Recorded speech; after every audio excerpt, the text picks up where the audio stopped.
5月23係佛誕假期，我哋美食之旅舉辦咗潮汕專列3日遊，由香港西九龍直接出發嘅。呢次我親自去到酒店嗰度考察佢嘅自助餐同埋酒店環境同埋景點。我哋嚟到揭陽嘅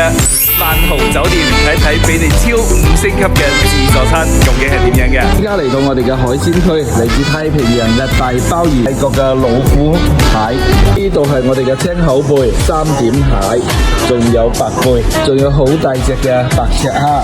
仲有現蒸嘅生蠔啊，仲有我哋嘅五穀雜糧，呢度係煎魚煎扒區啊！煎扒嘅話，我哋雞扒、牛扒、豬扒同樣都有嘅，任食唔嬲。呢度就係刺身區啦吓，呢個就係三文魚、德極貝、蘇鮑魚、希靈魚，仲有師傅現切嘅三文魚，好肥啊！依家翻到我哋萬豪酒店嘅房間，開業唔到1年時間，房間總共有400幾尺咁大嘅，被鋪又軟熟又滑啊！有2張1.35米嘅大床，我哋去到房間嘅浴室呢度，全部都係大理石鋪面嘅，非常之高檔，仲準備咗浴缸俾我哋啊！睇一睇係咪非常之氣派嘅酒店啊！另外喺景點方面安排咗3大古城，有潮州古城、揭陽古城，仲有棉湖古鎮嘅，仲去睇潮州最精彩嘅英歌舞表演。我哋仲會重本包門票去到嶺南第一橋宅陳慈鴻故居進行遊覽參觀。據說呢度有500間房，一日住1間都住夠2年啦。後參觀開園子，